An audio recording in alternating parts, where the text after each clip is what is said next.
welcome to the High as Fuck podcast with your boy Matt Jackson and Joe Cool.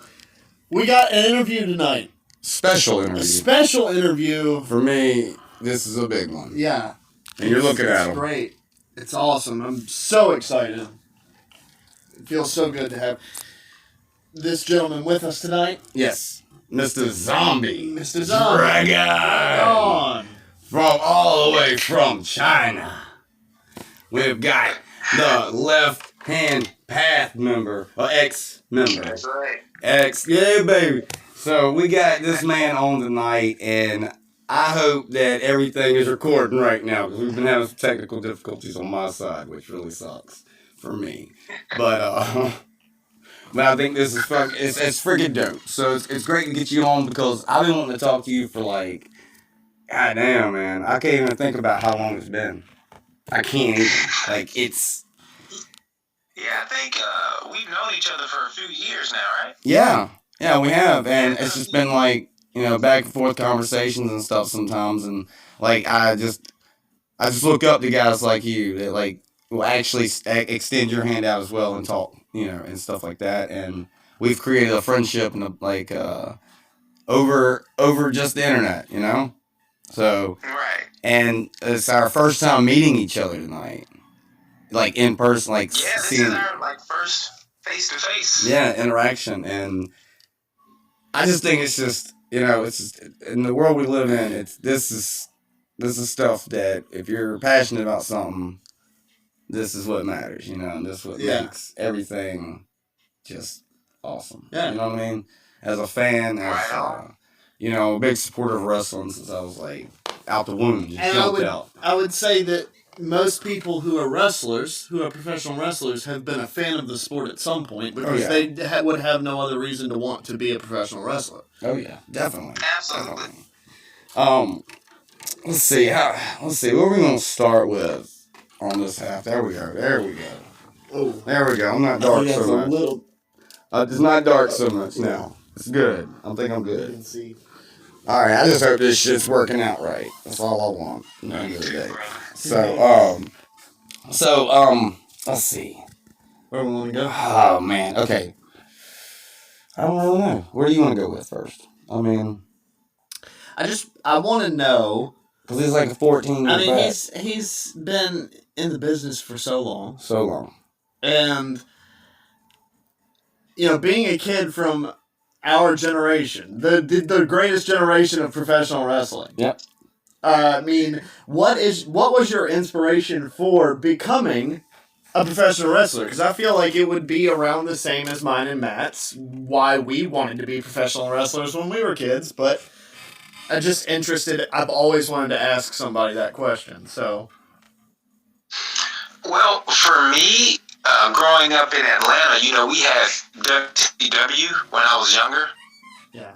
And that's what we had on TV.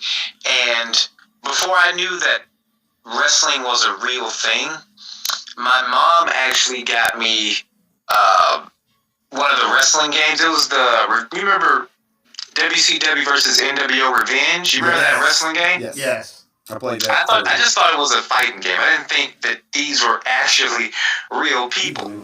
And so one day I'm sitting with my uncle, and he's flipping through the channels, and I see WCW, and I see these people doing the things that I didn't even think was possible. And from that moment, I was like, I'm going to do that. I'm going to be a wrestler. I don't know how I'm going to do it, but this is what I'm going to do. And the guys like Psychosis, that was like my favorite back in the day. That's kind of where the horns came from. But seeing like guys like Psychosis and other people in WCW, so colorful, and having these like outrageous characters, I was just so drawn to it. And from like 6 years old, I knew that's what I wanted to do. Yeah. So who's the guy who you looked at and was like, that's the guy. That's what's making me completely get into wrestling. Because I have speculations, but I don't know if they're right. Like, I know you're a Tajiri guy. I want to hear your speculations. Who do you think? Tajiri. Nope. What was yours? I had Ultimate Dragon. Ultimate Psychosis. Dragon. Ooh. Ultimate Dragon. Ooh. Ooh, it was he's close. Ultimo was one of them, but it was actually Raven was the guy that got me my into guy. it. Oh, okay. My guy. But when I Really? discovered Ultimo and Psychosis and those guys, that's what like made me want to kind of do that style. And when I got older, like in my teens, that's when I discovered like Tajiri and Muda and those guys. But I didn't really start. Yeah, I was putting definitely- them- Yeah, Muda. Yeah, Muda, definitely. Yeah, I didn't put those guys together until I was like kind of already in the business. That's when I kind of started formulating, what I have today. Yeah. That's really cool, and I've always been interested in your mask because there's so many different like I guess Layers to it. layers, like creativity, and who created your mask? Actually, I got a friend in Ohio. So what happened? I was wrestling for Pro South, and I told the promoter Ace Haven that I wanted to do a new character, and I didn't really have everything fleshed out. So I would take a notebook with me, and pretty much every day I would just kind of sketch different ideas that I had, and I had like a very rough shape of what I wanted to do. And it was kind of inspired by Batman. So if you look at like your Batman thing in the back, and you look at kind of the upper half of my design, that's kind of where the top half. And then my friend, who's a graphic designer, he ended up finishing the design for me. And then I sent it to a friend who does custom masks, and then he did the mask for me. And then after that, I started going through like YouTube, learning makeup tutorials, so I could do like the ripped throat or the mouth and things like that. So that's how that all came together. And that's why I asked you earlier. I was like, "Are you gonna be full on?" Because that whole thing you got with the throat and shit, that shit's sick, dude. I've watched like a lot of your matches over the years, and that Tajiri match you had with someone who like you came up with like later on was introduced to, but you tagged with Tajiri. I went back and like looked up a couple pictures to show him who you were, and I found that one where y'all both poison misting at the same time. Yeah, man, that was pretty cool. That was his idea, which was really cool. That's a dope moment. So that. Go ahead. Like how I don't know, man. How is that feeling when someone with the respect that Tajiri has to let you, the zombie dragon, poison mist at the same time with him? A legend in Japanese wrestling. A legend. Hands down, probably one of the top legendary Japanese wrestlers to date. Oh yeah, definitely. He's still kicking ass. Yeah. So that even leading up to the match was really cool because they didn't. It was kind of like what's the word? It was like a thank you to me from the guys running the show. So this show was in Hong Kong, China. So I knew Tajiri was gonna be there. oh cool. But I didn't know we would have any type of like interactions or anything. And it was kind of a thing where the promoter, who's a good friend of mine, who also wrestles, he trusts me to be in that position. And at that time, I had, built up a reputation in Chinese wrestling for, helping and training people. And that was kind of a thank you for coming all the way out here to help, our guys. And so when I got there, I didn't know about anything until I literally landed in Hong Kong. And then he says, listen, this is what we're going to do. You're teaming with Tajiri. And it was a 2-night event. So the first night we did a deal where he's wrestling one of the Dragon Gate guys, and I come out, and then we're kind of facing off with each other, and the fans are like, oh, what's going on? Then I pop out the mist, and Tajiri's like, oh, okay. And then we do the tag team thing, and he was so cool to, like, team with, and he had so many great ideas, man. It was a really fun match. Even the guys we wrestled, I wouldn't have wanted to wrestle with anybody else but those two guys. So it was great. His family was great. His wife was at the show. She was a sweetheart, man. It was really fun. He was really cool to hang around. That's awesome. That is awesome, man. Because like that's what you get into the business for. You don't know what you're gonna get out of it, but you know that eventually you'll get something. Like Yeah. his That's moment right. with Tajiri, they some characters there. Fucking some similarities. Let's use that word with Yeah. yours and his gimmick or whatever or character. So Right.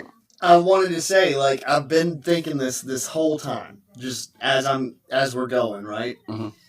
He essentially is the kid from our generation, Yeah, like us, yeah, who lived the dream. Yeah. Like, I mean, that is really what this is all about. yeah. And you accomplished that.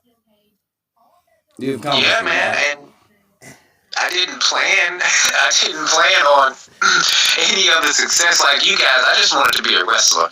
My entire thing was I just want to get in the ring. I want to learn the basics, and I just want to have a match. I didn't really have any long-term goals. It was just I just loved wrestling. I didn't care if it was 5 people in the crowd, 500. Just want to wrestle.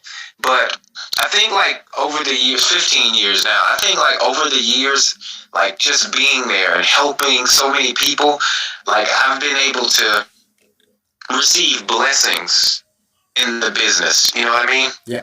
Like I've been really fortunate, not just with China, but all the other places I've been able to go, all the different cultures of people I've been able to teach. You know, it's fascinating, man. Yeah. That's awesome. Damn, was another. I had something else I wanted to ask him. Or talk about the left hand path. Mm-hmm. How was that working with like Aleister Crow or how did I pronounce it right? I think I might have pronounced his first name wrong, but Aleister No, Crow. you said it right, Alistair. Okay, Yeah, Alistair Crow. Yeah. And there's so many other guys I can't remember all right now, but like, of course, I remember my favorites, of course, because I created both of y'all on my game. So, like this was a long time ago, man. But like, I just had to have you on my game. You know what I mean? I had to have you. So like, because I messaged you. I think my first message to you was like, "What's your 2 signatures and 2 finishers?"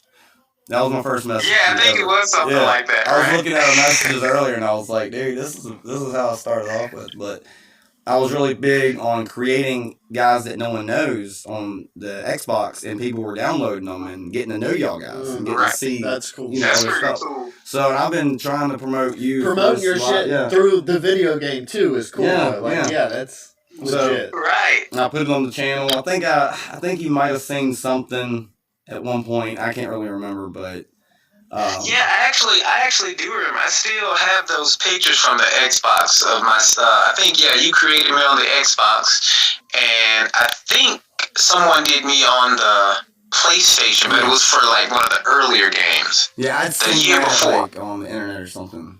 The dude that created that, Yeah. like, wow, that's really good, yo. But like, it was kind of difficult without making you look too cheesy. You know, with the horns they got you and stuff on there, but. Yeah, they don't have too many options, but I Yeah. mean, that's cool too, because that means that at least what I'm doing is original enough that it can't just be replicated in a video game. So, Right, yeah. so that's not really too bad. Yeah, if I was to do that, I don't know, it'd have to be a certain type of mask, and then I'd have to get a logo and all that. But You have to cut it. Yeah, yeah, it'd yeah. be pretty difficult. yeah, it's like I want to ask you this: is it difficult to wrestle in a mask that's that high up? That's like the back of it, like that's just like flat all the way through, No. right?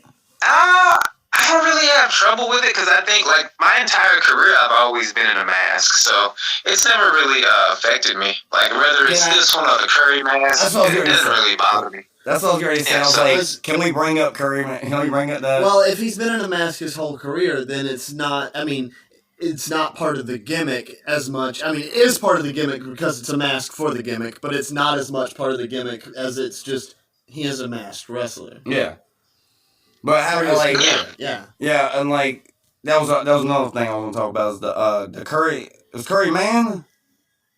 Kid, Curry Kid. I was thinking about Christopher Daniels for a minute. Sorry about that. I totally said the wrong one. But yeah. So yeah, Curry Kid. But that was your early days. As Yeah, early days. Younger. when you were like, man, I can't remember how old you were when you was, Curry Kid, but you know better nowadays. Probably I like do. 18, 19, 18, somewhere in 19. there. And I remember seeing a lot of stuff from that right there, but yeah, I know there's a big difference between Curry Kid and Zombie Dragon. So is Zombie Dragon like your darker side of yourself, and Curry Kid was just like you're just starting gimmick probably, and then this is your like your final form. Yes and no. So Curry was always the starting gimmick, but it was, already technically a taken gimmick. And I just, after a while, I got tired of doing it, because it's kind of hard to, like, always go out there and be extreme, because that character requires a lot of high energy, a lot of happiness, a lot of positivity, but you may not feel positive that day, so to speak. You know what I mean, or that week. So it becomes like harder and harder, and that can wear down on a person, having to pretend to be something you're not from a gimmick that's technically not even yours. And so I started talking to people about wanting to do my own thing and wanting to challenge myself and seeing what I can create that's original to me. And so at Pro South, we did a whole thing where they eventually killed Curry and he becomes Zombie Dragon. It's a long, kind of convoluted, but we went through this whole thing, and it actually turned out pretty good. But Zombie Dragon is not the final form. It was actually not supposed to last as long as it was. Zombie Dragon was a character that was only supposed to last for 2 years, and then I would transition into another character that was a spin-off of Zombie Dragon, but the character did so well, I was like, well, I ain't gonna really change it because it's working. So I just kept with it and created a whole brand. And I said to myself, well, if it does get stale, I have 3 or more characters that are derivatives of Zombie Dragon that could also work. If I ever feel like I'm not having fun with it, I can make more fun with it. Yeah.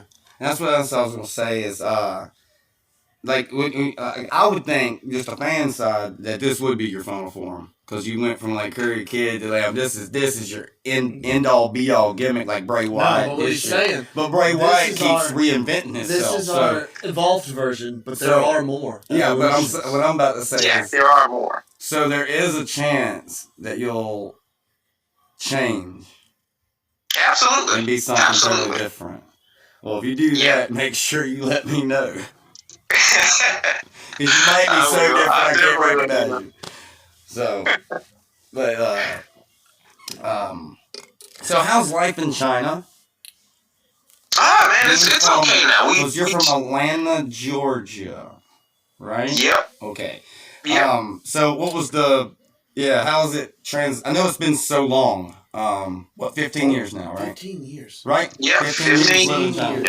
So with that, what was the transition from Atlanta, Georgia to China? And where exactly in China were you again? I cannot remember.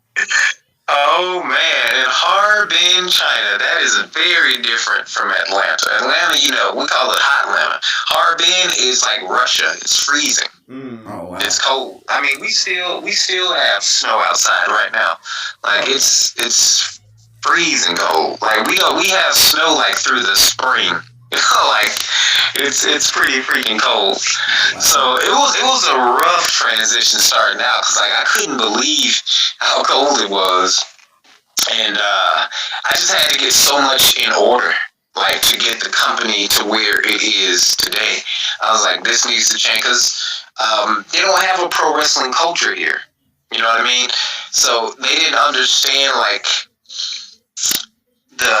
what's the word I want to use? They didn't understand like the etiquette and things like that. And so I had to kind of the technology, the things behind it, the technical side, and why we do this, why we do that, we don't do this. So I had a lot of work in the transition, but eventually it did pay off. It did pay off. I started seeing the shows get better, production got better. Of course, that led to more views, merchandise sales, and so on. So you basically took a company from the ground up? and put it on your Yeah, back? they were already, established, so to speak. I think they had been running for 2 years before I got here, but they didn't really do anything too major. But they needed a full-time trainer, and so that's when I came in and started training all the guys and just getting them to a point where they should be on live shows and things like that. Okay. So And that's good. just one of the things I ended up doing. And you were still wrestling too while doing that. Yeah, still wrestling too. He's their premier leader of the locker room Yeah, in this yeah, situation. I mean, he is the backbone, workhorse, Yeah. premier leader I of would the say company so. in that regard. Yeah, I would say the same thing too. Yeah. You know, like the Yeah, a lot of times when we had like business deals or something like that, they would have me to kind of secure the deal, or if we wanted to do a partnership with a promotion that's outside of the country, they would typically just fly me in and let me do the match with one of their top guys, and usually they're like, "Oh, okay, this is amazing character. Well, yeah, we want to work with you." So usually I got a lot of perks being in that position. Gotcha. So I know you've been champions. You've been a champion of sorts. You've been tag team champion with Aleister Crow. I don't remember the companies right off the head, but there's so many dang companies out there. It's hard for me to keep up, like all up, sometimes. But and I don't remember. I don't remember seeing anything else. But was there any other? What was the title that meant the world to you? Like that was your Shawn Michaels at WrestleMania. What was that? WrestleMania what? Boyhood dream has come true. Yeah. So Yeah. what was that? Have you had that moment yet? Is another I have. semi question to add with that. So But it's not. but have you had that moment that you think even could be like the top premier career, like Almost altering. yeah, like big moment? Have you had that yet, or do you think that's still coming? Ooh, that's a good question. Well, for me personally, my moment was when me and Silva won the tag team championship in Mississippi for Pro Wrestling Ego. That was a big moment for me because we had been working hard and we were never supposed to get the championships. And then we just came in, the promoter was like, I want you guys to not only have the championships, but for like the next 6 months, I'm naming each and every show after the path. So this one is the path to the end, the path to whatever. So he would name the shows after us and had us as like the main events and everything. And that meant a lot to me. And this is like when I first started Zombie. So that was really cool to see that early on someone believed in me. That meant a lot. As far as career-changing moments, I would probably say winning the MKW championship and holding it for so long would be career-changing. But I don't know what's going to be the big moment, because I won't say that's the end. There's definitely more to see. So Yeah. but that was definitely That's not career-changing. the Shawn Michaels boyhood dream has come true moment yet. Yeah. But it's Right. Look, I got something to pitch here, okay? I got this good shit, man, okay? I already want to see you and Darby Allin do some shit. And Dan Housen. Oh, yeah, man. I've been thinking, like, if I can come back, I want to do something with AEW. I do feel like they would allow me to do my character the way that I want to do it. Yes, they will. Versus, WWE would obviously, create something else for me, and I may not have as much fun doing what I'm doing. Because at this point, it's not really about the money. I don't really care about that. I just want to have fun doing what I'm doing, And I AEW, think AEW would allow me some freedom. You have Freedom to have fun. you have all the freedom, dude. You be able to do whatever you want. You just go up to Tony Khan and be like, yo, da-da-da-da-da-da. And he's like, all right, go ahead, do it. He trusts you guys, man. That's a promoter, man. Promoter of the year, man, for me. On TV. I agree, man. He trusts his guys. He trusts everybody. Like, I would like to see you and Darby Allin tear it up. I would have loved to see you with the Great Muta. Dude, Great how Muta's great- match. The last match Okay. Great Muta had. If you were the fourth Yeah. member, if you were a fourth member to that would have been amazing. That would have been insane, man. I am like a fantasy dude, man. I As like a fantasy booking, WCW guy, let me ask you this question now. And I think this would be my career defining, like, end all be all boyhood dream has come true moment for me. Because I'm a WCW guy. Like, that's. Right. Alright. If you could do something with Darby Allin, team or rivalry, while he's still with Sting, and you can meet Steve Borden and work with Steve Borden. Yeah. That would be pretty dope. That'd be pretty dope. I could easily see that because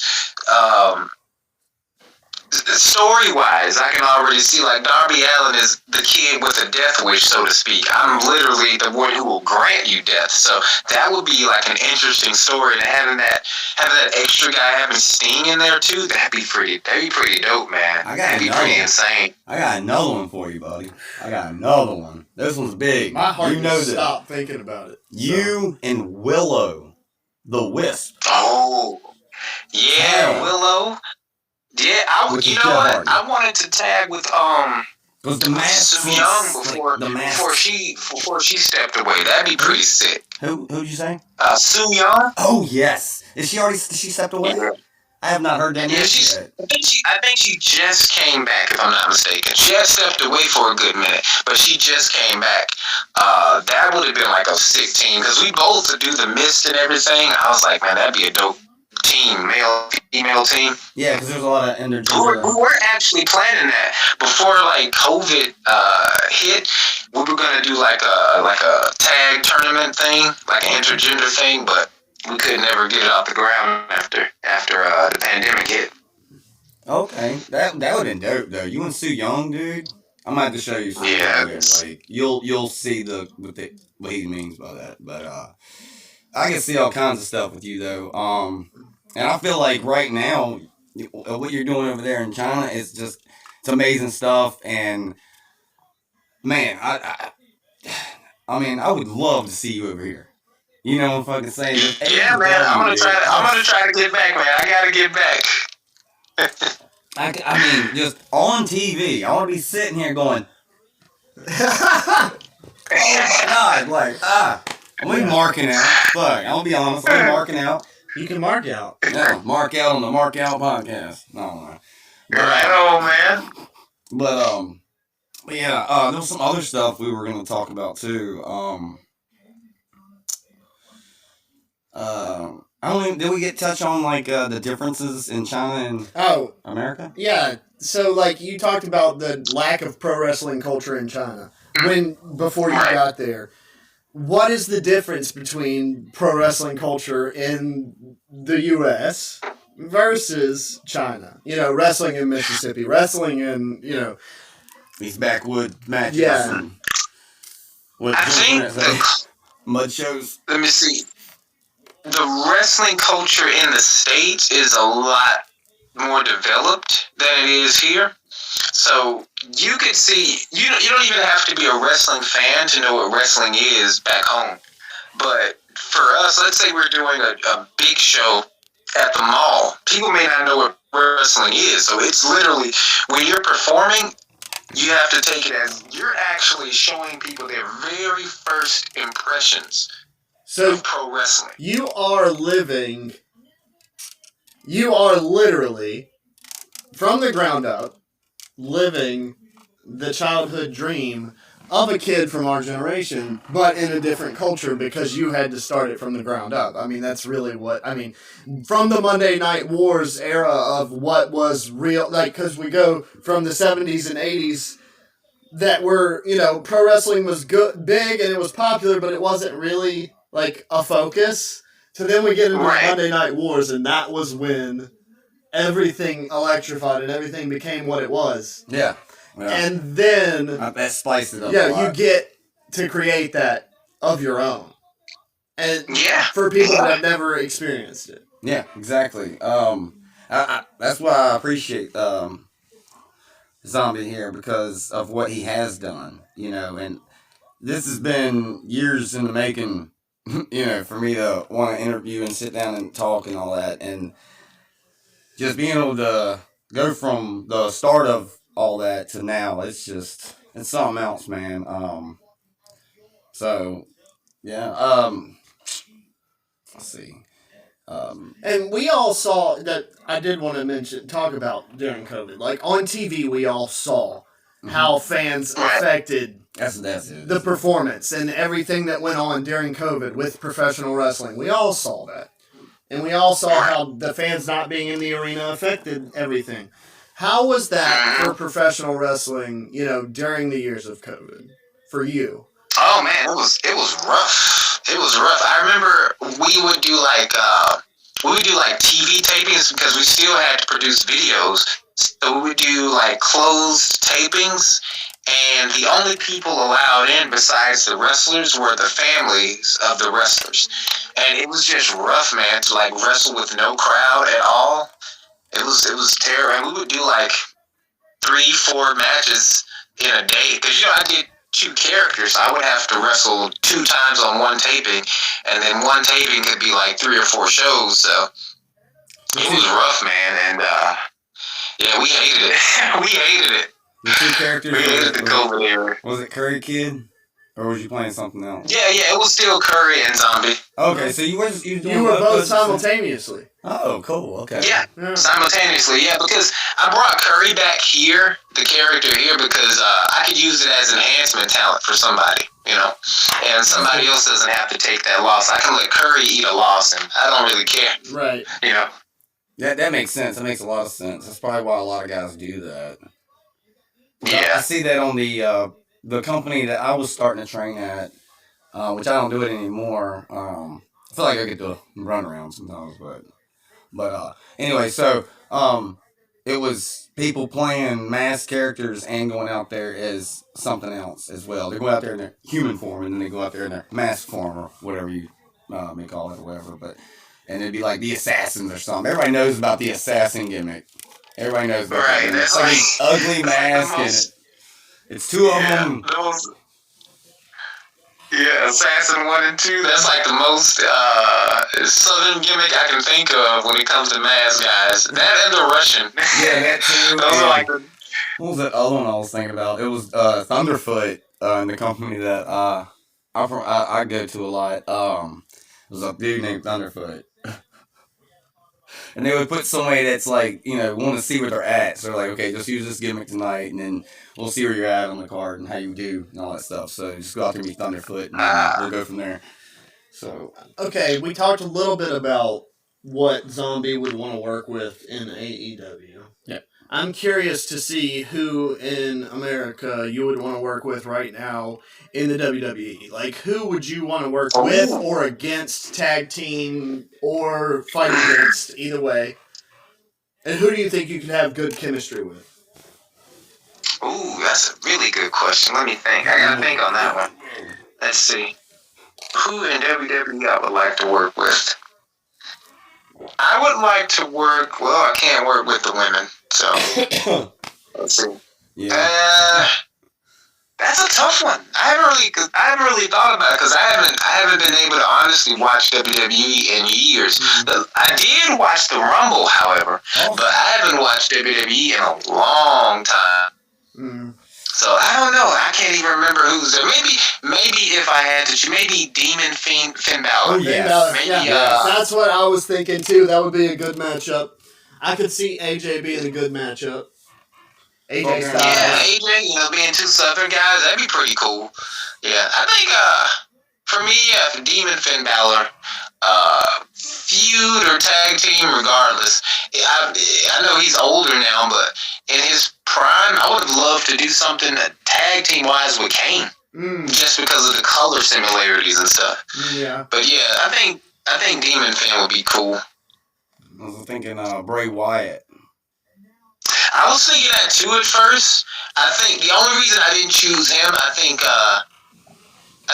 me and Demon Finn would have like some cool like light heavyweight exchanges, maybe. Oh yeah, that makes sense. That makes a lot of sense. And that's why I was thinking Finn And Balor he's too. a demon, and he's a demon from Ireland, and you're a zombie dragon, which is also type of serpent damn thing, whatever.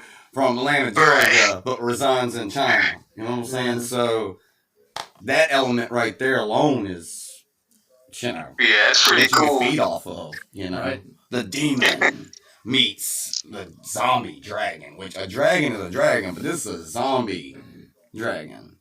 This man's bleeding from his throat, all cut, and got Finn Balor with the big jaw right here. You know? So up until I started doing this podcast, I was in about the same place with the WWE that you were, like where you were saying you haven't really been able to watch the WWE because it really just at the time for the last few years hasn't been the greatest. Like I was watching pay-per-views, like that would be what I would watch. And so I wouldn't catch the feuds that we're building and all that. So like sometimes this stuff wouldn't like I just wouldn't understand matchups and things like that. But since I started doing this podcast, it made me start spurning on to new stuff and noticing new people. And then you made me spark, and then I started doing more of And my so it's really stuff. been like realizing the passion and wishing I could have, actually accomplished becoming a professional wrestler. Or a referee, or any type of connection. something. Because when I got into it, I was like, man, I'm going to be working in the ring and taking lots of bumps and all this stuff, but where do I want to be? Do I actually want to be taking on that type of responsibility of wrestling, or is a managerial thing a whole lot better? Yeah. Because I do the top hat, I do the fucking fur jacket, or some other type of fur, and I had this whole get up and a mask and all this shit as well, and makeup or whatever I do, and like, I always wanted to be like the manager to some sick ass, wrestler, character, or be attached to something where I'm like Paul Bear in a way, but Yeah. something as in that range where if it's a creature, Kind of like a mortician or something, yeah. like if you're the creature, you'd be a zombie drag, you know what I'm saying? So I'd be like I don't know, maybe like Kim Chi too with Kamala or something. That type of Yeah, like manager. you be like the handler. Yeah, you be the handler. something like that. I was trying to say it in a good way of not being whatever I would release you on the people. You ever seen that Jet Li movie? What's that Jet Li movie? He whispers in his ear, and he's like, get him, or sick him, kill him, whatever. And then the dude just... Yeah. Yeah, you like, kind of like Bill Alfonso and Sabu when he first started with the crazy gimmick in ECW. Yeah. Or like who else? ECW stuff. What was I thinking? Damn, Sabu and the Rhino and he was called Rhino for reasons. That man would run through you like Rhino. Like, yeah, he really would. Like, I really appreciate like character creation and like thought processes and being able to take something that's in your brain or in your head and put it out there like in your mask form or your logo and whatnot. And that to me is pretty cool because you've got the freedom to do so where you're at. So I think that's a great thing, and I really appreciate what you've done for wrestling in general. And oh man, I appreciate you saying that. So let's see. The other question, and I think we've kind of just been failing to say something, but this episode is because as a feature episode for African American History Month. Yes. And as an African American in professional wrestling, I want to know what that journey has been like for you from that perspective, because we are doing an episode specifically for African American History Month. Yeah, we figured we would just separate, because I have another wrestler that may get on at some point. I was supposed to have a sit down with him as well tonight, but I don't think it didn't go through. But a guy named Jocko, I was gonna get him on this too, and I was gonna like go ahead and separate and put some out throughout the month here and pay our respect and all of that. And but yeah, exactly. So what's your question? Yeah. So what is it like for an African American in the world of professional wrestling? Like, what is your journey? What was your journey as an African American in the world of professional wrestling? Honestly, my journey was surprisingly pretty easy. I don't want to say easy. It was well received because I used being African American as a positive and as an advantage versus letting it be the thing that people define me for, if that makes sense. So, like being a mass character, and I remember my first shows out, people were like, "Yo, there's this black guy doing a mask character. This is pretty freaking crazy," because black guys don't normally wear masks. So that being African American and just throwing a hood over my head got me so many opportunities. So I use it to my advantage versus just being like every other character that was coming out of the school at the time. Yeah. So I've been pretty fortunate in that aspect. Some people have not, Just because I've had it a little better doesn't mean, someone who doesn't wrestle in a mask, who maybe grew up in, I don't know, some other state, they probably had it much worse than I did, Yeah. So I've been very fortunate.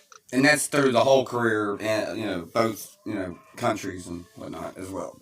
Yeah, through every country throughout my entire career. That's been like my constant. The only time I've ever faced like problems is like if I'm not with the mask and I'm outside in maybe a southern city in China. But besides that, I don't really have any problems. Mm-hmm. Well, that's awesome to hear. Yeah, It that's really great. is. That's It good. really is.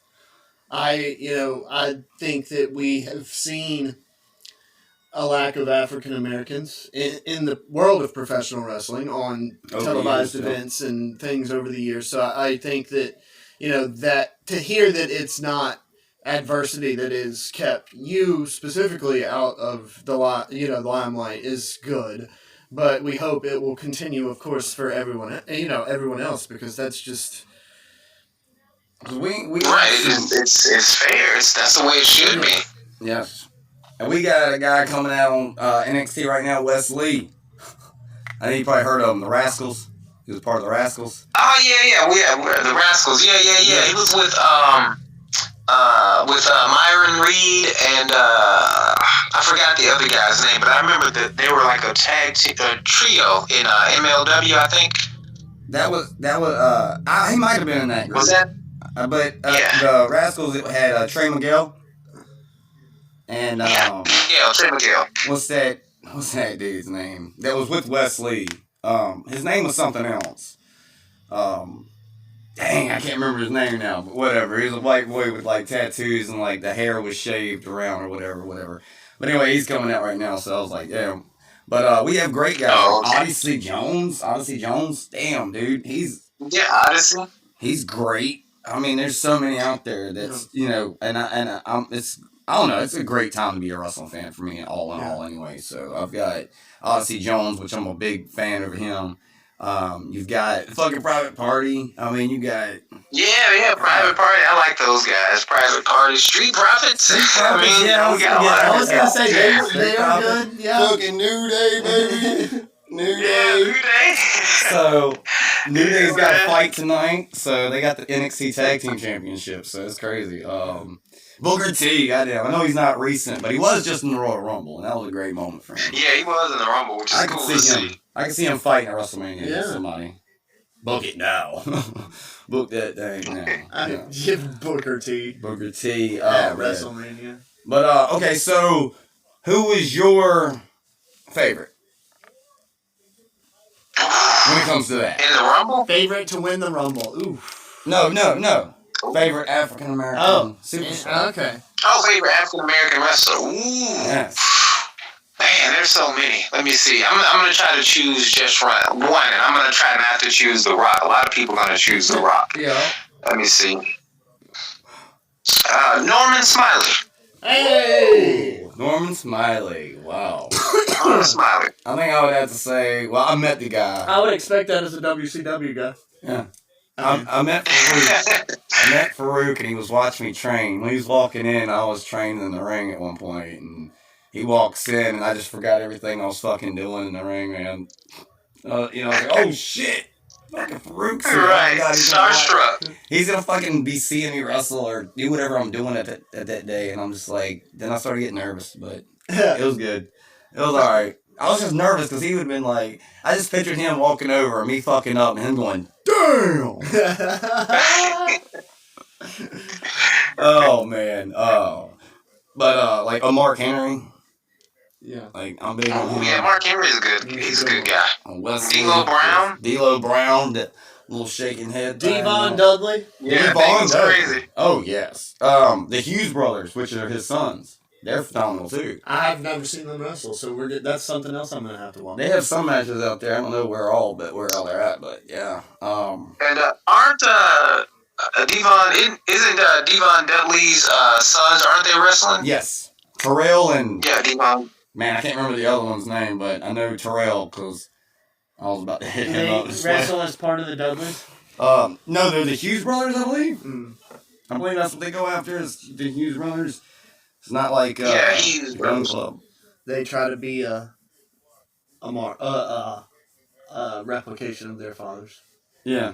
Of It's their like fathers. a tag team of 2 D1s. Nice. Yeah, twins. Team with 2D, Yeah, they're twins, right? They're twins, all right? Yeah, they're twins. Yeah. They're the Hughes twins or something like that. Nice. I'm pretty sure they're twins. They look really close. I mean, they look like they could be twins. I mean, So it's like Braun Breaker, but they're, you know. 'cause that's how their genes are so like Yeah. It's sometimes I get them mixed up. I don't know who's Terrell and who's the other one. You know what I'm saying? Because I believe they're twins. It's like Usos, man. Fuck. Which one's Jay? They had to cut their hair You and have to change remember it. Yeah. One's got You short have to hair. remember red. which one's got long hair. Yeah, and then that makes it easier. And I'm still confused. Yeah. I'm still confused. I think Jimmy's man. the long hair one, and Jay is the one who didn't like Sammy. So I think that's how I can distinguish it. The short hair one is Jay, and he doesn't like Sammy. Yeah, short hair is Jay. None of them like Yeah. Sammy anymore because he Yeah. just cracked Roman with a No. chair. No, Jimmy's still on the side. Jimmy's still on the side. Okay, all right. And since we're talking about Jimmy and the Usos, the greatest freaking tag team in the world, you know what I'm saying? We'll I'm talk cool with about The Jimmy Rock, and yeah. Jay, but I'm not cool with fucking Roman. I'm tired of it. He's tired of Roman. I'm tired of it. It's been 4 fucking years. We don't need it anymore. It's John Cena all over again. Let's just shoot him to the moon. We'll have Zombie Dragon as the world champion. Yes. He'll just take out Cody and Roman. That'll be Yeah. good. We can have a triple threat match with Roman and Cody and How about Zombie that? Dragon. How about that? Yeah. Because you're probably not going to be happy with Bray Wyatt taking on that. No, I would be good with Bray Wyatt having it. Or John Cena coming back. We don't need John Cena. Ric Flair get. We could get Ric Flair to come back and beat up Roman Reigns. That'd be great. No. I want to see Roman Reigns Superman punch that man. How Oh. about that? Damn, who favorite tag team? Oh, you were asking about The Rock. Yeah, we can skip The Rock. What's your favorite tag team?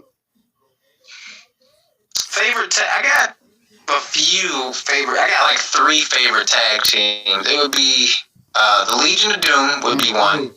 I just love their look. The Headbangers were one of my favorite tag teams. And my third was the Rock and Roll Express. Oh, wow. You know, that's pretty interesting. Your picks were pretty interesting. To be It's a around zombie the dragon. same time as everything he would have But it been watching makes when we were sense. kids. But Like, it all makes sense. You know, it makes sense. How about this? Who are some, well-known wrestlers? Obviously, the famous guys. What are the guys that you model maybe your move set, your arsenal after? Who helped you? Who are the guys that helped you mold the Zombie Dragon we know today? Ooh, let's see.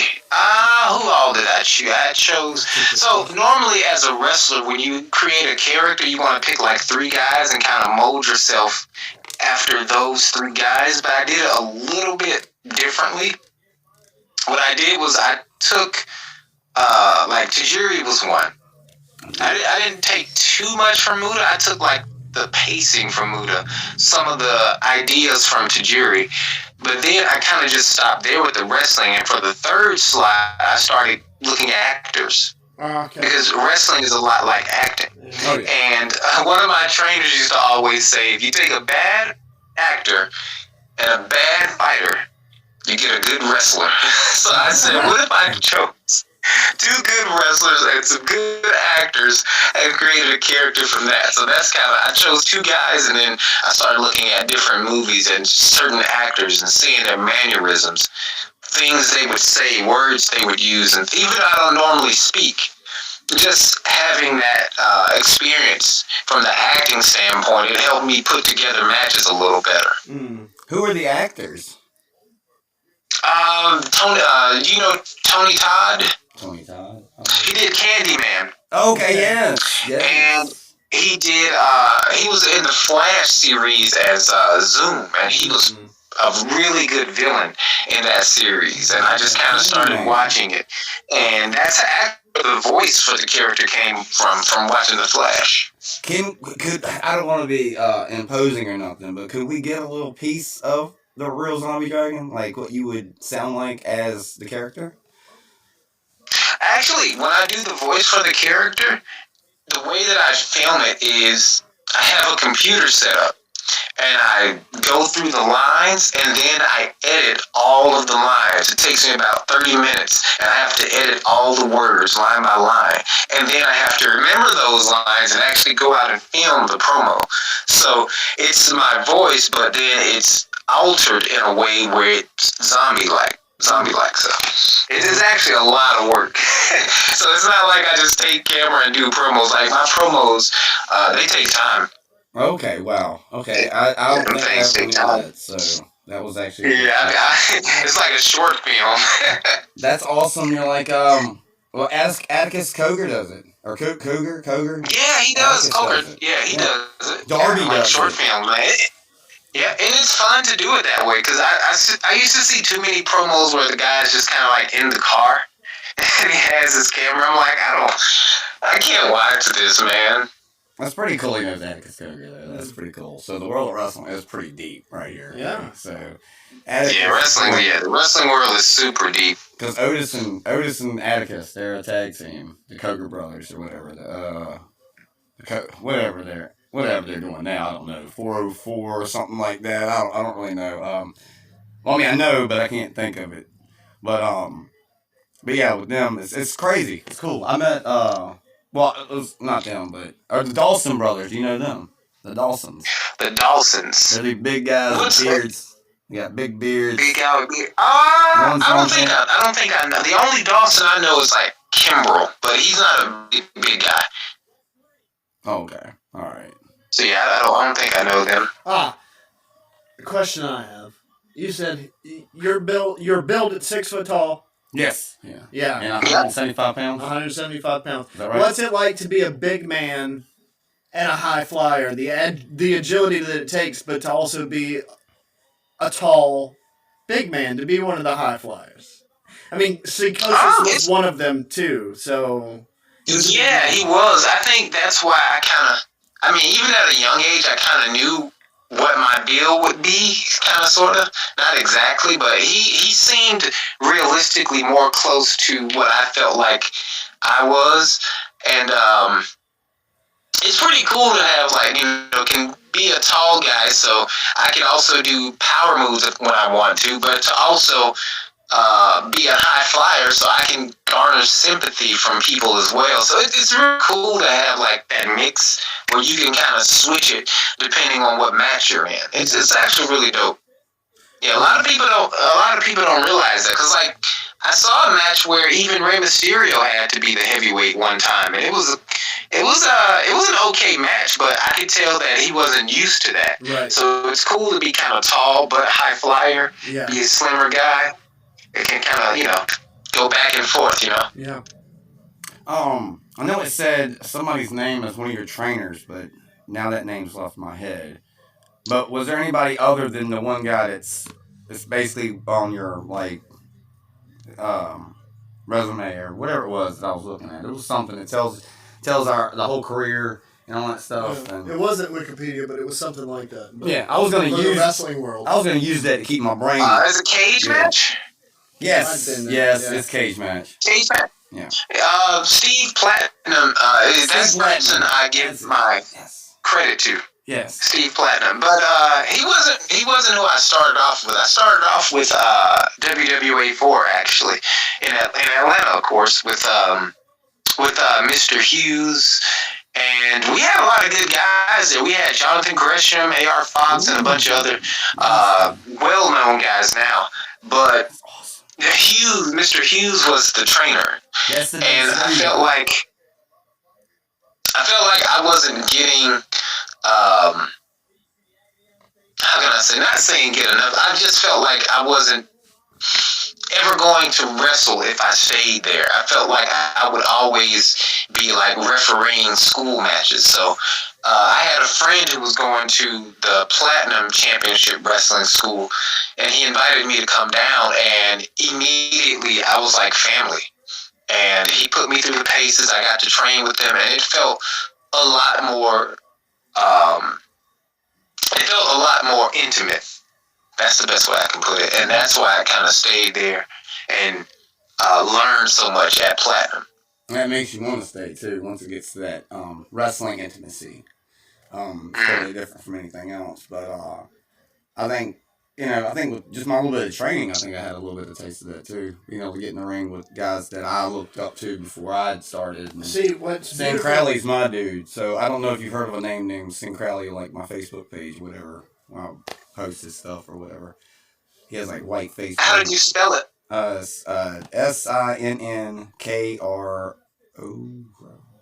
SINNKROWLEY. Yeah. I think. Yeah. I don't think so. I would have remembered something like that. Okay, that's I the don't guy. remember seeing it. That's the guy for like local indie shows that done it for me. That made me want to go and do it, or at least try it out. At least try it out, because I was talking to my friend Cal. This is in Alabama or No, this is Virginia, North Carolina. North Carolina? Okay. Like around So he was in the middle areas. Okay. Yeah. So he'd go to places like that, but I don't know if y'all would have even crossed paths at an early age in career, early time in career or whatever. But that would have been cool. Look, I got something I can show you. This is what his face paint looks like. Oh man, that's pretty dope. It's like a Bane a little bit. Yeah. Mhm. And It reminds me of Spawn. Bane. Like he says, he's like Yeah, Spawn. That's what I was thinking. Spawn. Kiss, Gold Dust. He learned how to do his makeup from Gold Dust. Like Nice. from watching tutorials that Gold Dust had and stuff, and it helped him out a lot. And learning what Gold Dust had to use to do that. So what all do you Yeah, use? man. What all do you use? Like Oh man, I got my stuff's freaking expensive. Man, my stuff is super expensive. I got like some basically the same stuff I found that Hollywood makeup artists use. I would basically buy that stuff, and it's really cool that there's a shop in Atlanta. Forgot their name, Costumes, etc. They have like all the Hollywood effects and makeup. I mean, they have like some really amazing props, makeup, blood, and I had some stuff. I didn't really use it often, but I had some stuff that you could put on your body, and it would be completely clear. It's like a powder, but you can't see it. And if someone were to sweat, it would turn into blood. Whoa.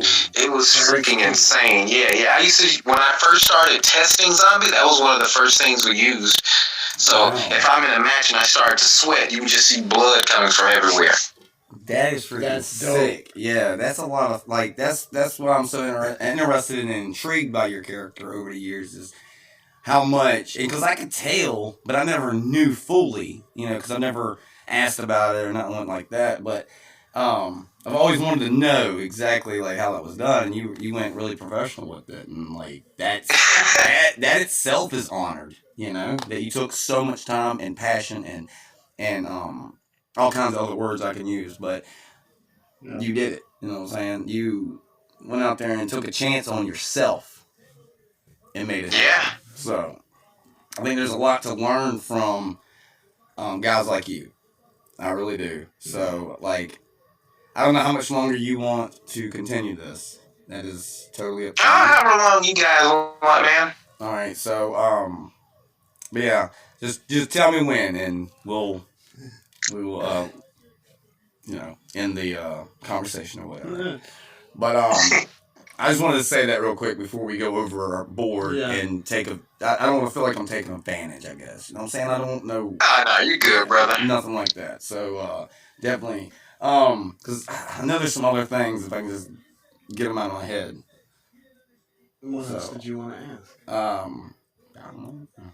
Shit. I mean, there's other things we could talk about, but I'm trying to figure it out as I'm like thinking about it because I kind of lost some shit in my head for a minute. You lost your train of thought. Yeah. We're going good.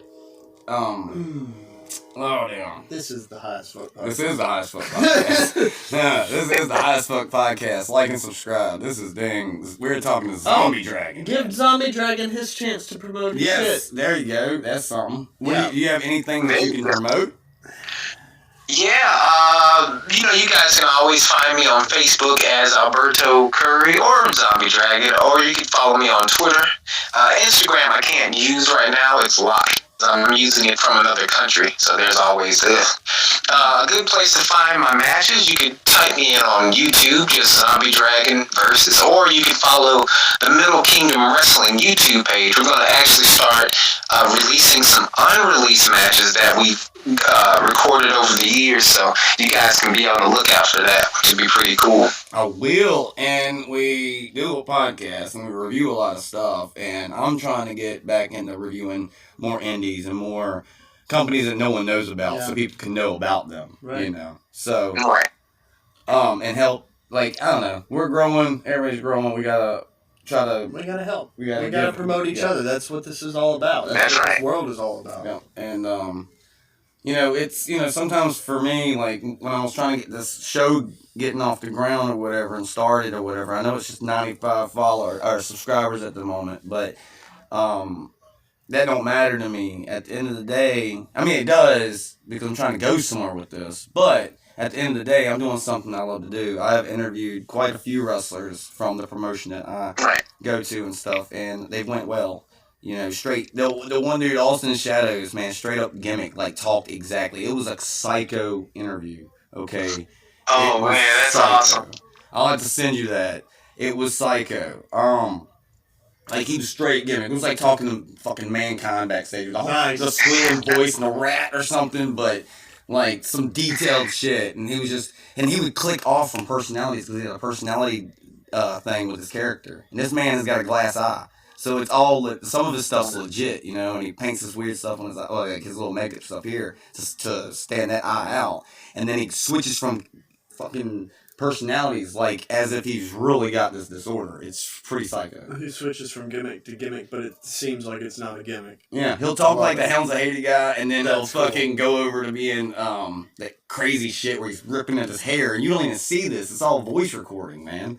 And he's just like acting it out while I'm just recording audio, and I'm just like, dude. Oh man, that's pretty awesome. This is amazing. So, and I kind of stopped for a while because it was hard to get people, and that's another thing I was gonna say. For someone like that's doing something like this, it's really hard to get good.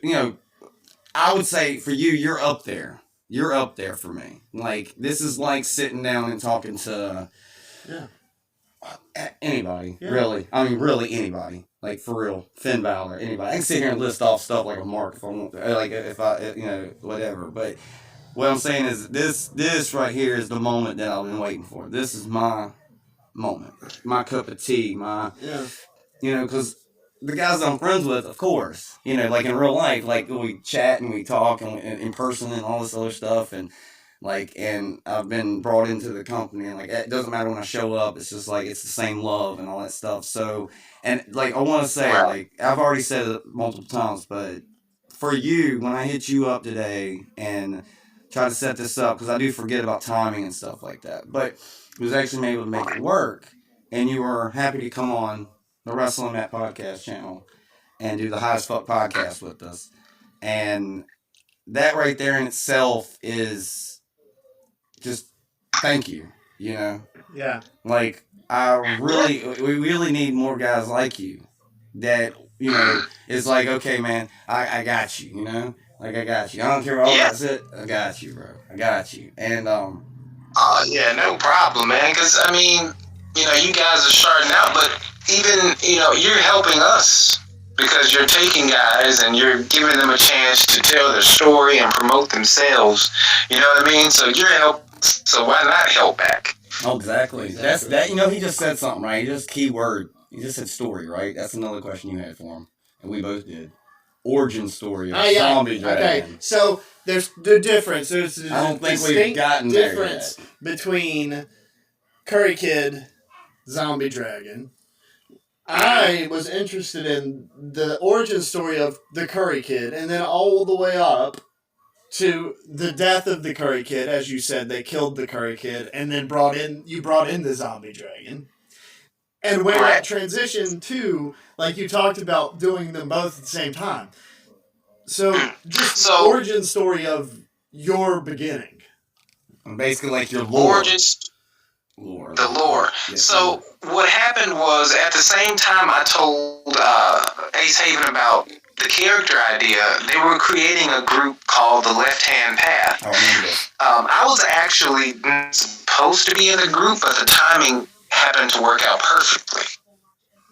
So the origin story was the Left Hand Path was already a group, and Curry Kid cost them a big match because he's a babyface. He comes out, cost them a match, and they kidnapped Curry Kid. And literally, they have shows every Friday. So every Friday they would have Curry chained, like in chains, and they would tie him to the ring post each and every week for about, I believe it was 6 months.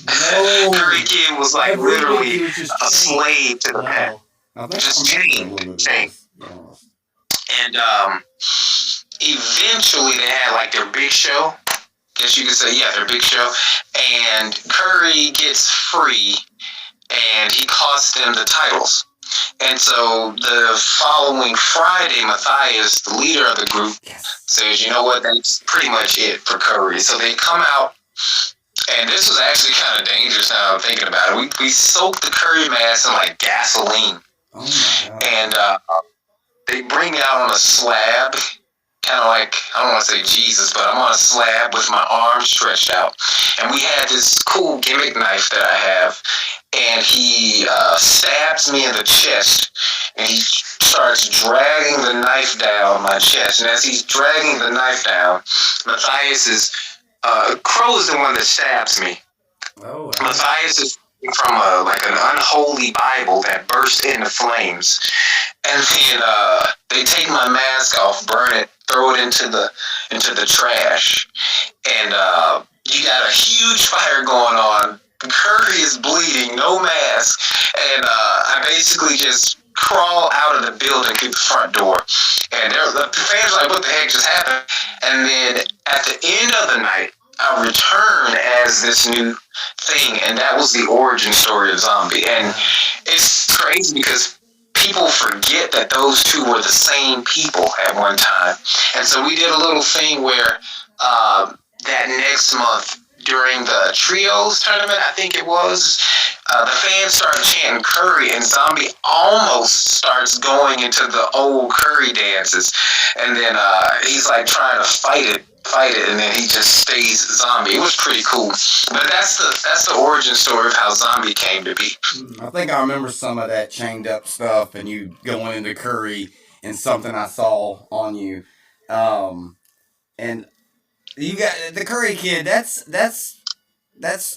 derivative from Christopher Daniels' Curry Man. Okay. Yeah, it sure is. I saw him. I saw him in Japan doing the gimmick, but I knew the character came from an old anime, actually. Oh, really? Yeah, it was an old anime character. What was his name? I forget what his name was, but I knew what the character was once I saw Daniels do it. And when I saw him in Japan doing it, I was like, I want to do a character like that. That's pretty cool. And that's basically it. That's how I became Curry before I actually started wrestling. I knew I wanted to do that character. Okay. Yeah. trying to fix my screen.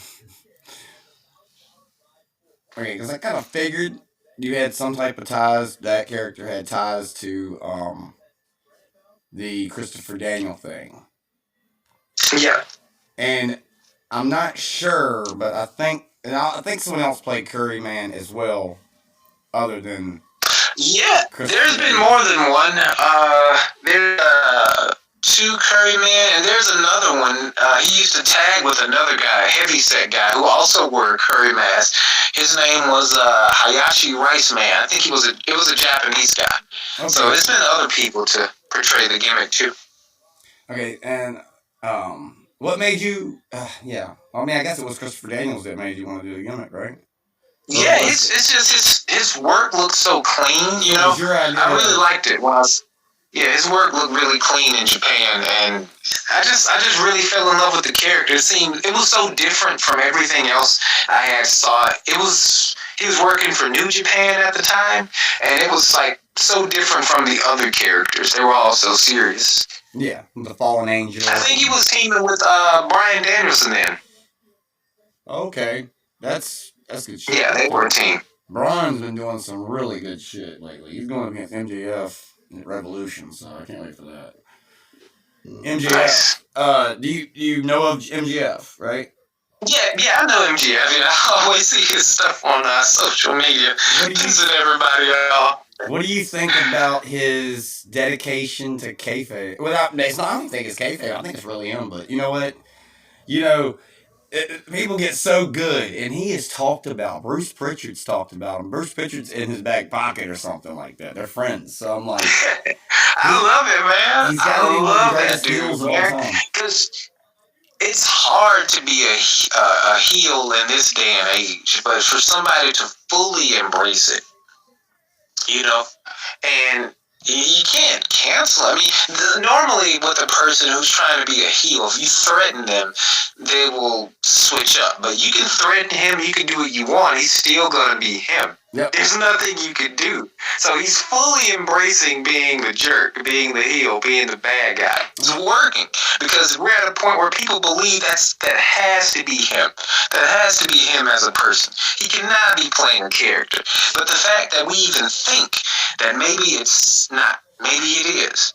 Yep. He's doing his job. He suspended our disbelief. Yeah, just said at the same time. Suspension of disbelief or whatever. That is something that keeps us all connected in the world of wrestling. That is that main thing.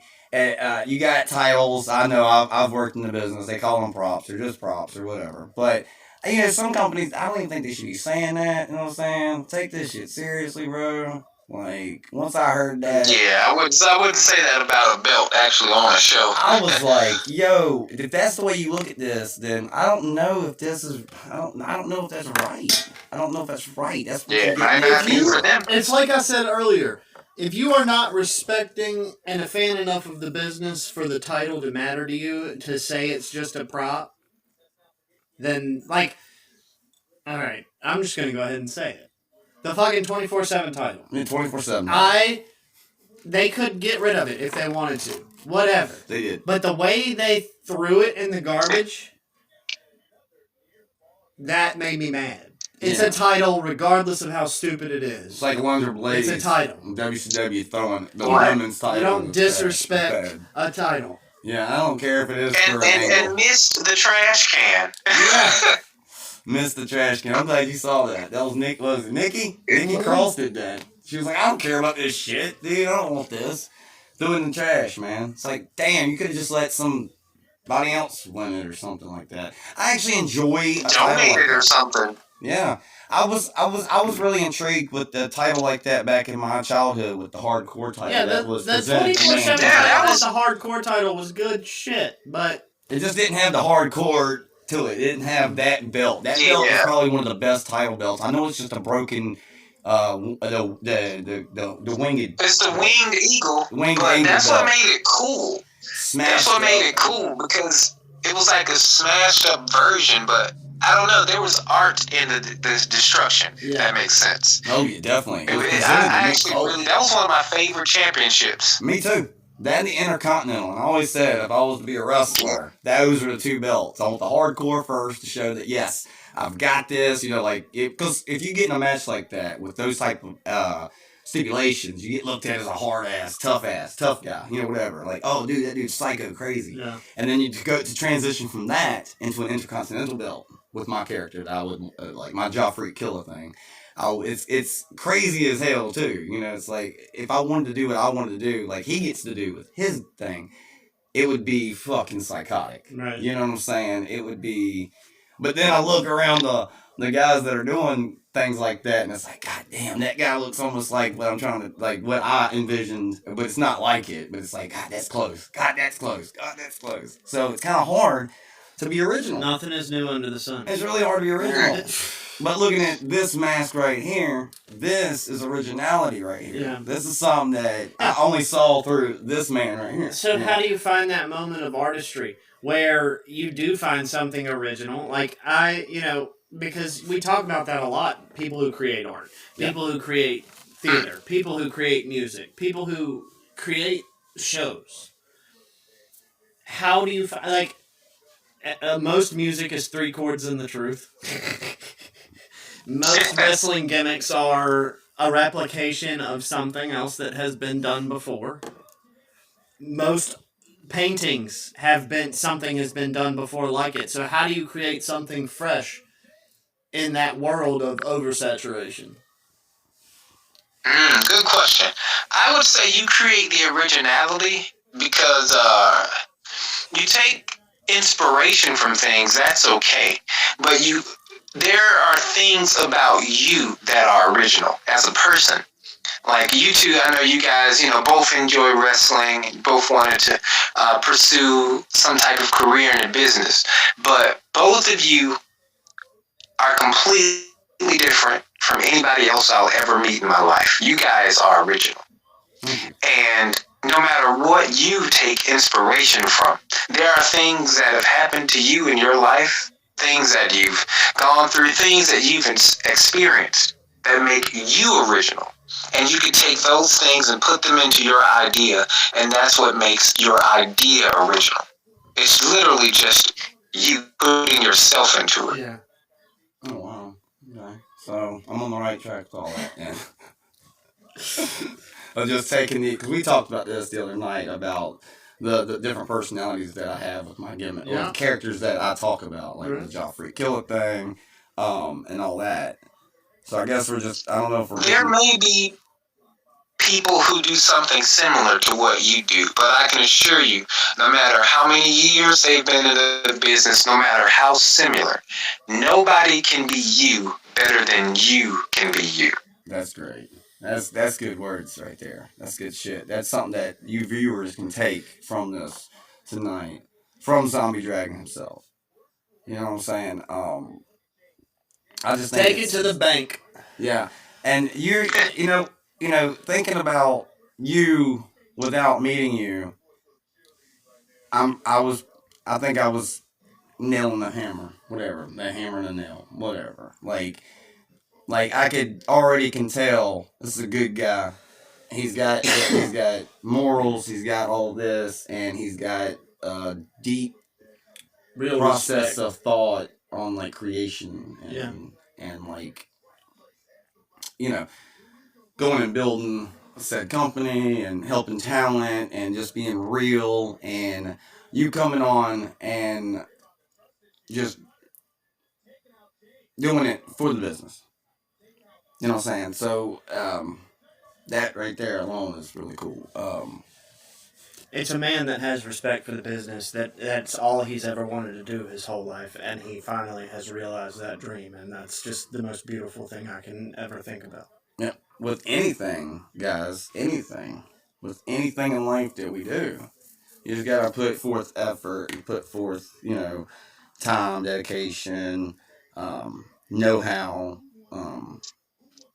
all that. So, and we gotta respect everybody in the world. We have to respect everybody, even if the person doesn't give you respect first. I feel like I think it should be unspoken that you just respect anyway, and just let people be people. Like Sonny Kiss. Boom. That's something I wanted to talk about. Sonny Kiss. someone who is diverse. All right. Sonny Kiss is one of my favorites. You know, he's flamboyant. He's got all that I don't have to say. We both know who he is. Or like Nyla Rose. Yeah, Nyla. The Effie. Effie, yeah, I love that guy. Effie's cool. Okay, I think we know where I'm going with this, but that is what's been needed as well, is realness. Effie is real. Effie is real. Yeah, that's really him. Yeah, that ain't a gimmick. That's him. Yes, and this is another thing. I know this is kind of might be off subject, but I really enjoy a lot of different aspects of wrestling, which is letting I don't want to say it wrong, but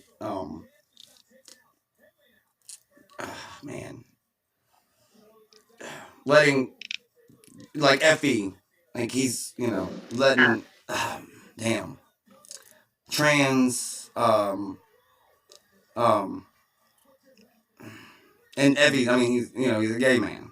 Is what I'm trying to get at without having to say that. Like the LGBTQ plus community. That yes. That's LGBT. That's what I was trying to get out of my face. God dang, the letters are a lot of letters, and it's really hard to put them in the right way. That's why you just get to LGBTQ. Pride. I should have just said that. But with that, I love people being able to just be themselves and damn everybody else, man. I am me, and and they're it's being more accepted. And I appreciate that shit. Same thing with like right. Everybody needs some type of representation, whether you're LGBTQ plus, black, white, Hispanic, short, tall, a little overweight, skinny. No matter what your thing is that makes you different than someone else, we all need some type of representation. Yes. That's very important. And the cool thing about wrestling is it's pretty much for anybody. Yeah. It's the diversity of it that makes me just more intrigued. Yeah, wrestling is quite diverse. And I love seeing just more things like you were hitting on earlier, Black Man in the Mask. You know what I'm saying? Like, and that being different to some people and be like, or even, African American lead singers of death metal bands. Stuff that, like, back when that was starting to come up, like with Soulfly and stuff like that, it was like, not Soulfly, Sepultura, sorry. Sepultura and other bands like that, it was just like, what? This is fucking amazing, right? Because, our cultures are a little different. Sometimes. Well, I'm talking about back when I was childhood, looking at it as a child, basically, is what I'm trying to get here. And just being able to just see that in all of everything now. Just like, like, I'm just glad. You got Killswitch Engage, everybody.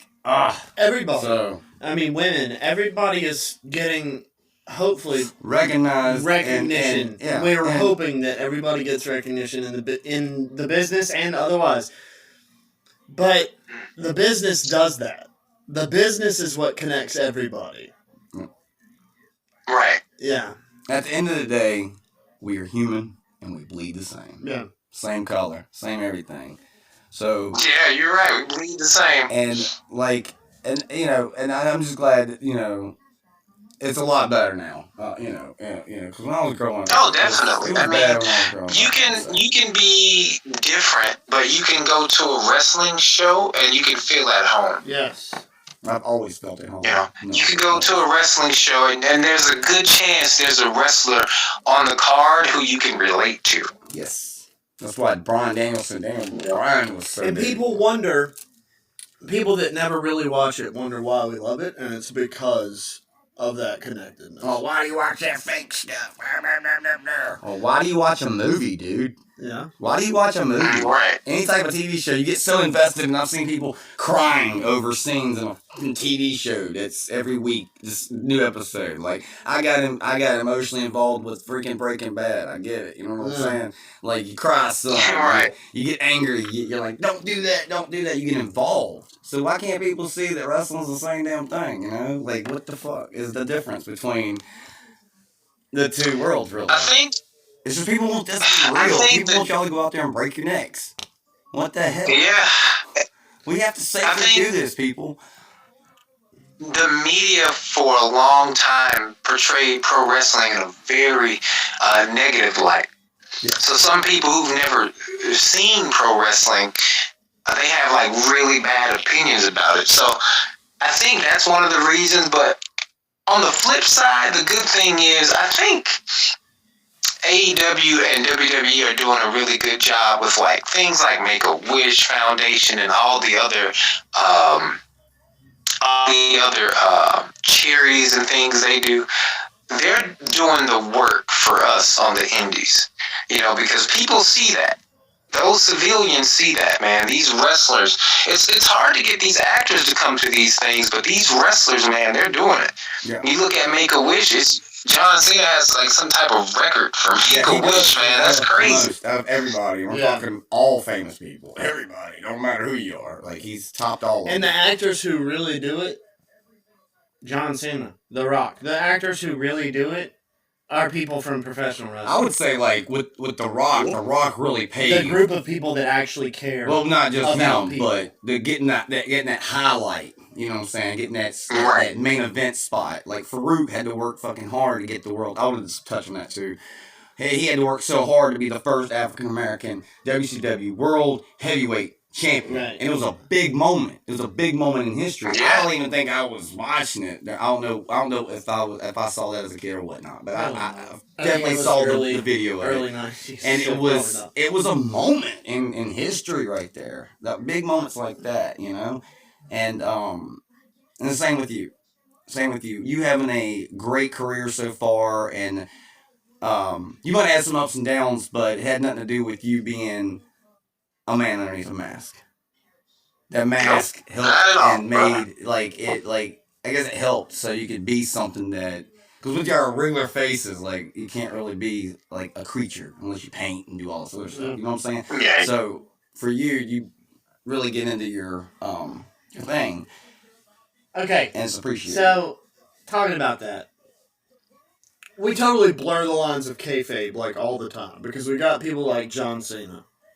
We've got who is John Cena, but just a more spiked up version of John Cena. You got people like The Rock, who is The Rock, but a more spiked up version of Dwayne Johnson. You got people like Triple H, Mhm. who is a more spiked up version of Paul Levesque. These people who are just themselves, but on a more heightened degree. Because that's all you have to do is just 10 times what you are. Yeah, so Just as the dragon, the zombie dragon, or as Curry Kid, which of those characters is more like your true personal identity, or is there some of you in each of those? Well, Curry, I would say, would be me turned up, especially being here in China. It's just me turned up. Zombie, I took a different approach. Instead of turning me up 100%, I said I would go in the opposite direction 100% and see what I come up with. Because everyone says dial the notch up on yourself. What if I dial it in the opposite direction? Let's see what we can get from that. Make something new. So that's actually what Zombie is. He's so different from who I really am. I'm sure you could tell. Yeah. From just talking. But it works. It works. Sometimes you can do the opposite and you can create something cool. That's an interesting creative process. I don't think I've ever heard anybody that I've been around say that. Turn it down.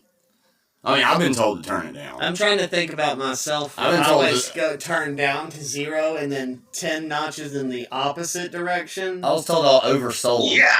Interesting. So, I oversold when I was doing my shit. I oversold. You're overselling. And I'm like, dude, I'm a little guy. I'm trying to do Jeff Hardy this shit, dude. Leave me alone. That was my dude. That was my inspiration. I was like, dude, Jeff Hardy this shit, dude. When you do the fucking whatever move, if he does it, you gotta do it like him. They're like, stop being Jeff Hardy. Then I stopped being Jeff Hardy, right?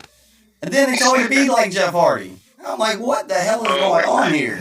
What do you want? Be Jeff, be like, I'm not saying be like him, but my style would have been emulated around his style. Similar Kind to of Jeff. off Right. beat. My fucking roll through it and be fucking spot on. It would be half, like it, because he's got some originality to his stuff. It looks off, but it's not. It's the way he likes to do it.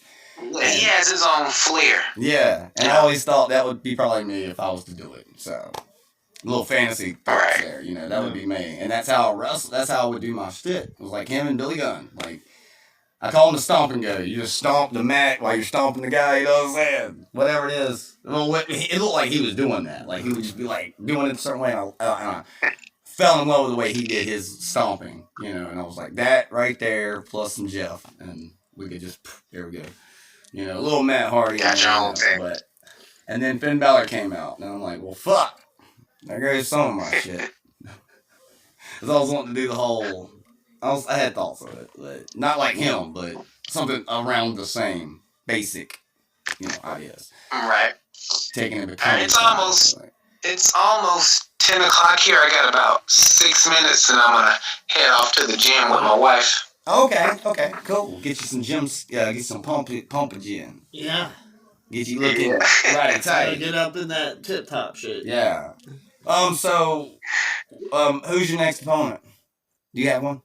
My next opponent, the next show I'm running is it's going to be in Hong Kong.